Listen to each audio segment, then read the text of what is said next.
اور گزشتہ رات دل خراش واقعہ میرے اور آپ کی آنکھوں کے سامنے بذریعہ موبائل سکرین ہم نے دیکھا۔ داڑھی پگڑی والے لوگوں سے بات کیوں نہیں کی گئی؟ مذاکرات کرنے چاہیے تھے۔ گولی کسی مسئلے کا حل نہیں ہے، مذاکرات مسئلے کا حل ہو سکتا ہے۔ گولی چلانا، بدامنی پھیلانا، یہ کسی ادارے کی طرف سے ہو تب بھی قابل مذمت ہے، یہ کسی گروہ کسی جماعت کی طرف سے ہو تب بھی قابل مذمت ہے۔ اور اس ملک میں داڑھی اور پگڑی والی جتنی جماعتیں ہیں، یہ وہ لوگ ہیں جن کے باہر ملک میں اثاثے نہیں ہیں، یہ وہ لوگ ہیں جو اس ملک میں قال اللہ اور قال رسول چٹائیوں پر پڑھانے والے، آنے والی نسلوں کے ایمان کو بچانے والے، ختم نبوت صحابہ اہل بیت کے چوکیدار،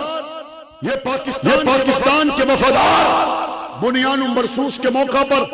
اپنی افواج کی بارڈروں پہ ہمت بندھانے والے، ان کو کھانا پہنچانے والے، ان کو خون دینے والے، ان کے لیے ہر دم دعائیں کرنے والے، اندر یا باہر کوئی قوت اگر میرے ملک کو کمزور کرنا چاہے، لڑا کر، گولی چلا کر،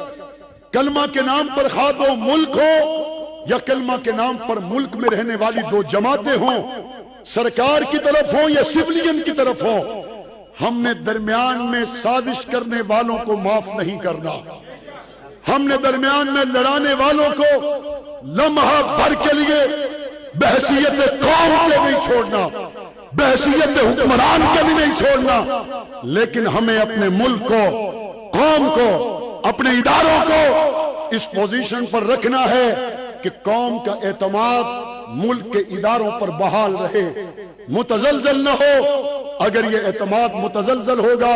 سوائے اس کے کہ دشمن خوش ہوگا اور تو کچھ نہیں ہوگا، ہم انشاءاللہ دشمن کو خوش نہیں ہونے دیں گے۔ اور اس موقع پر میں یہ سمجھتا ہوں، خواہ وہ افغانستان کی قیادت ہو، صبر و تحمل کے ساتھ، فہم و فراست کے ساتھ، حکمت اور دانش کے ساتھ ان مسائل کو حل کرنے کی ضرورت ہے۔ ہم مسلمان ملک ایک دوسرے کو مضبوط کرنے کا باعث بنے، کمزور کرنے کا باعث نہ بنے۔ نہ میری زمین ان کے خلاف استعمال ہو، نہ ان کی زمین ہمارے خلاف استعمال ہو۔ اسی طرح ملک پاکستان کے اندر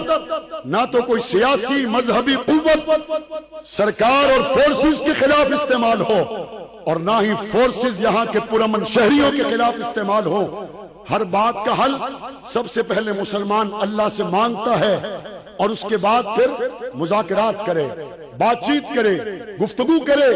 اور ریاست ماں کے جیسی ہوتی ہے، اور ماں اپنے بچوں کے لیے ہمیشہ نرم، درگزر، عفو درگزر سے کام لیتی ہے۔ ماں اپنے بچوں کا گلا دبا کے کبھی مارتی نہیں ہے، ماں اپنے بچوں کو کبھی اپنے سے دور نہیں پھینکتی۔ لہذا ہر ممکن ہمیں اپنے ملک کو، استحکام کو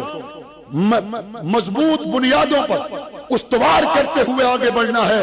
اور یہی استحکام پاکستان کا پیغام شہداء اسلام کانفرنس اسلام آباد میں 23 اکتوبر کو ملک کی قیادت ایک اسٹیج پر اکٹھا ہو کر ہمیں دے گی۔ انشاءاللہ 23 اکتوبر کو ہونے والی کانفرنس پاکستان کے لیے، عالم اسلام کے لیے خیر کا، امن کا، عزت اور عافیت کا باعث ہوگی۔ آج کے جوان سے یہی کہنا چاہتا ہوں، اٹھ شیر مجاہد ہوش میں آ، تعمیر خلافت پیدا کر، کیوں فرقے فرقے ہوتا ہے، اب ایک جماعت کو پیدا کر تو بھی ترقی دنیا میں، اسباب تجارت پیدا کر، قانون کی دولت ٹکرا دے، عثمان کی دولت پیدا کر۔ اسلام قدم تو بڑھتا ہے، کفار سے بھی کیوں ڈرتا ہے؟ یا تو اسلام کا نام نہ لے یا شوق شہادت پیدا کر، اور دل سے یہ کہہ کر گھبرائے نہ، حالات بدلنے والے ہیں، جو کانٹے بن کر آئے تھے وہ لمحے ٹلنے والے ہیں، مظلوموں کی یہاں نے شولوں کی دائیں پہنی ہیں، یہ جال کے بس سیادوں کے اب سجدے کرنے والے ہیں۔ ہمت تری طوفانوں میں، جذبوں کو ہمارے چھین سکے، جتنا ہم سے اونچو گے ہم اور مچل